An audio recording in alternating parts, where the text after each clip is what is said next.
Am I the asshole for feeding my nieces pizza? My sister called me last minute to babysit her daughters, 5 and 7, as her and her husband had to go to some work dinner. So they dropped my nieces off and I was home alone. I'm 18 and my parents were out.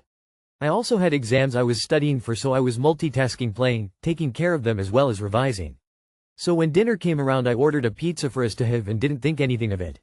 My sister is very much a health freak. She is strictly against fast food and her kids aren't allowed any processed foods or snacks. Her words. So I've always respected this, and every time I babysit I usually make them meals and give them healthy snacks. But I was tired and studying and I thought it would be fine since it's a one-time thing. Also, it's not like I ordered from Domino's or Pizza Hut. There is a local Italian pizza place near my house that I've been going to for years with my family. It's a small family business and the owner is a really sweet Italian man that makes homemade fresh wood fire pizzas, so I didn't really think it was fast food. Anyways, my nieces and I had a good time and we enjoyed the pizza. When my sister found out, though, she was quite angry. She went on a whole rant on how it's unhealthy and how if we wanted pizza I should have made it myself because she hates processed foods. I told her where I got it from and she knows the place herself, but it can't be trusted, and it's still so unhealthy apparently. Anyways, I said sorry and I guess we can't order food anymore. But now she's told my mom to make sure she watches what I feed them. Not the asshole if she feels that strongly about it. She needs to provide the healthy homemade meal to the unpaid babysitter to feed the children. Or she can just unclench. Not the asshole. You were doing her a favor by taking the kids on at the last second. She should be grateful you were willing and able. Tell her that the next time this comes up, either bring some healthy food with her, or find someone else to keep the kids. Not the asshole, and congrats on never having surprise babysitting duty anymore. Not the asshole. Father to 3 here, and if I was in a bind and needed my sister to take my kids and she fed them pizza, they had a good time and enjoyed the za. All whilst giving me the time back I needed, then hell yeah. Awesome aunt. I reiterate, not the asshole. Not the asshole. It's bread, tomato sauce, and cheese. Where are the bad health gremlins hiding in that? I'm on a diet and I can have a freshly made wood-fired pizza and still be in a calorie deficit for the day. Would it be nice to have a salad on the side for some fiber? Sure. Will it damage their health? No. Holy, not the asshole. How about this? Sorry sis, I just can't be trusted to watch your kids. You better handle it yourself. Am I the asshole for telling my husband not to run with our dog? My husband likes to take our dog running. Our dog hates it. He always hides from my husband when he wears this particular top he only wears to run, whereas he's normally waiting at the back door super excited when he's going for a normal walk. I should say our dog is healthy and doesn't have any injuries that stop him from running. He sprints around a field on his own just fine.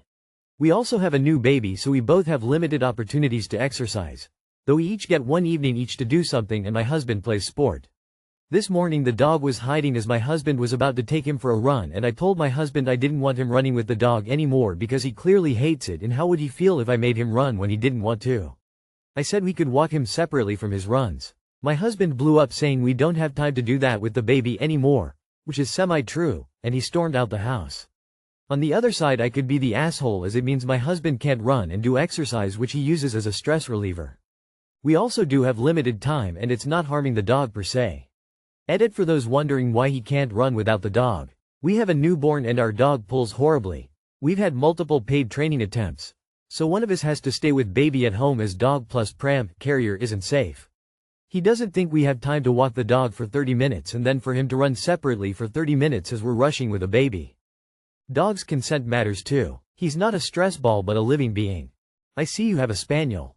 As much as they run around like mad, that doesn't mean they like to run most of the time. They're sniffing as they do, which your dog can't do it. They're running with your husband. You won't tire the dog out, you'll make it a miserable experience for them. You are correct, op. Your husband should not be taking the dog when they do not want to go. If he thinks there's no time, why doesn't he take the dog for a walk while he's cooling down from his run? I know I do that sometimes, swing by the house, grab the dog, do a walk around the block for 15 minutes. The dog gets a walk, I get a gentle post-run stretch. Everybody wins. Not the asshole. Not the asshole, but your hubby is behaving like one. Someone who storms off because you expressed your views is a red flag to me. You should be able to talk between yourselves like adults, not one of you storming off because you explain what you noticed. Are you sure the dog isn't getting the same kind of temper from your hubby while on a run? As the dog obviously assoc at the top with negativity. Dogs aren't built for slow distance running. They'll sprint and rest. Many dogs will do anything to please their owners even if they hate it, but your dog hates these runs so much that it hides. Listen to the dog in this case. Not the asshole. Not the asshole about making the dog run, but why can't your husband go running without the dog? That seems unreasonable. Not the asshole just because you can't see them or suspect them doesn't mean injuries aren't there. Running in a field is very different to running on concrete, so if your husband does his runs on a footpath there is a decent chance that it could be impacting your dog's joints more than a run in a field. If the dog is actively showing signs of avoiding runs like hiding, don't make them do it. Am I the asshole for refusing to top up on electricity cause my roommate likes to keep her lights on? I live at a student accommodation and every month we get an electricity token, about 80 kilowatt hours, and there's 3 of us in a unit. For the past 4 months this girl has consistently keep her lights on, and I mean for 24 hours, which I don't get cause you have windows and how do you even sleep at night, psychopath. So naturally the electricity never lasts. It usually ran out a week before month end and we had to contribute an even amount, which wasn't ideal for me cause I only have one parent supporting me financially and they know that. To combat this power thing, my other roommate suggested we turn off the water heater and heat our bathwater using a bucket that you plug in and stuff, which sucked for me cause I'm paying a lot of money for this room. It's currently winter and I go to school every day. They don't. And still she keeps her lights on. My last straw was when she left for a whole week and she left her lights on. I can't even say she forgot ATP cause clearly it's a habit. And guess what, we ran out. I ignored all her messages for me to contribute and lied about not having any money when I do. Cause why do you care all of a sudden? It is irresponsible and bad for the environment, plus my country has a power issue. I could have bought myself cheesecake with all that money I wasted. We can't all give the same amount when you are wasting the most. So am I the asshole? Definitely not the asshole, but rather than lying about being broke just be straight with her. We're running out because you keep your lights on constantly, so either stop doing that or pay for it yourself. Info. What kind of light? A light pulls hardly any power, especially LED lights. I have a feeling you're all blaming the roommate for a light when the light isn't the problem. One light bulb isn't going to use all your electricity. You can work out how much it's using and switch if needed. Do some actual calculations. 80 kWh divided by 30 equals 2.6 kWh per day. Average 3-person household, in the UK, uses 7.5 kWh a day. Your included 80 kWh, likely, isn't enough to run your household. You probably need at least the same again if not more. She shouldn't be wasting electricity, but you are incorrectly estimating the electrical requirements of both a light bulb and a household. You are the asshole. Light bulbs are not going to be the problem with your electricity running out. So many people here that have no idea how little electricity a light bulb will use. Try getting smart plugs that do power monitoring, then you can see which things around the house are using the most electricity and you'll see the problem isn't the lights. Heating house or water uses up way more electricity than a light bulb. If it's a LED light bulb, it barely uses any. Like many have already told, light doesn't take almost no tin. It is just easy to complain. Of course it is stupid to don't switch those off, but still that is not any problem. Water heater and refrigerator takes most. And after that TVs, laptops, etc., and then finally tiny amount is lights. Am I the asshole for not choosing my sister as my baby's godmother, and for getting pregnant before her?